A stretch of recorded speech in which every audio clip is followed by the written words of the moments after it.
Seos ametikooliga on see, et sajandivahetuse paiku sai siin töötatud üks 7 aastat jutti.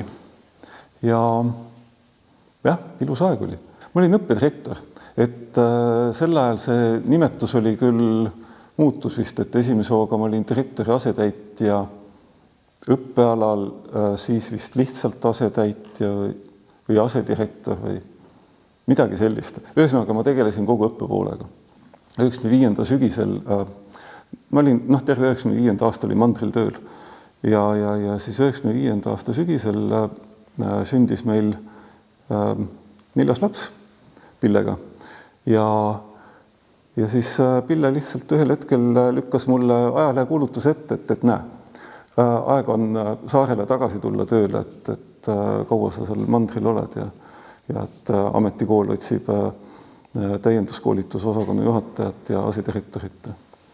Ja mõtlesin, okei, et mandril niikuinii see asi läks juba natukene hapuks ja siis esimese asjana tegin omale selgeks, kus Kuressaare linnas asub ametikool.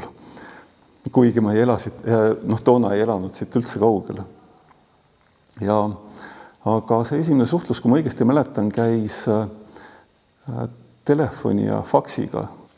Faksimasin on siis selline riistapuu, mis kasutab kujutise tekitamiseks termopaberit ja termopead. Ja sellega saab saata lisaks tekstile, loomulikult mustvalgena, lisaks ka fotosid ja skeeme ja asju.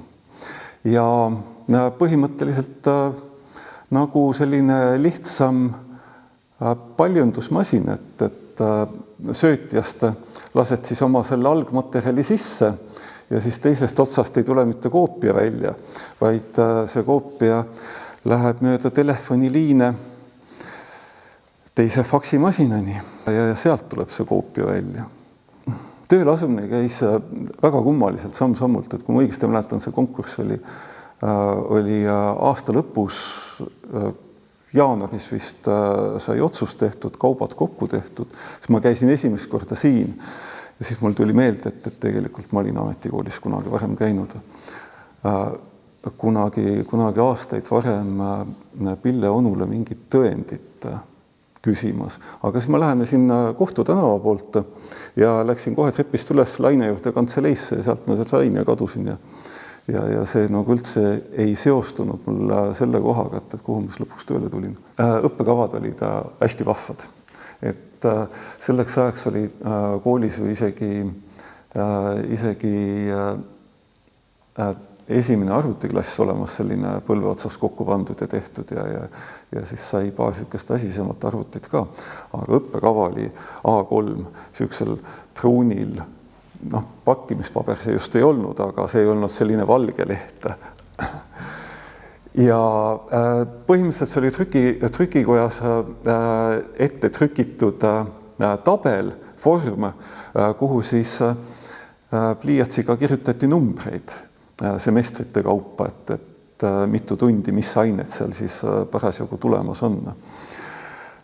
Ja võib-olla siin olles ma kindlasti ei olnud väga teadlik oma valikutes või kalduvustes, aga hiljem ma sain, kas sain väga hästi aru või suutsin väga hästi põhjendada, et kõiksugu uusi erialasid välja mõtelda, et see tekitab päris parasjagu peavalu.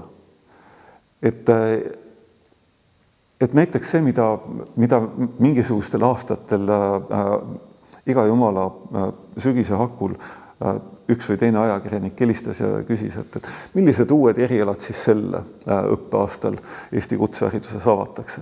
Jumal hoidku, palju neid võib välja mõtelda. Tegelikult ma tahaksin ühe nalja rääkida lõpuks, tõesti sündinud loo. Ma kas laenasin, ostsin kuskilt paruka. Ühel õhtupoolikul ma jäin üsna tihti peale tööd jäin istuma sel ajal oli minu istumiskoht siis tehasemajas, kui te ei tea, et nii seda kutsuti. Istusin seal, ust sel ajal ei olnud, parukas oli peas, istusin arvuti taga. Ja maja oli tühi, aga korraga astub uksest sisse matemaatikaõpetaja Ulvi. Vaatab korraks minu poole ja jääb siis tunniplaani vaatama seal siis nagu teispool usta. Ja vahepeal nagu kiikab minu poole, läheb minema.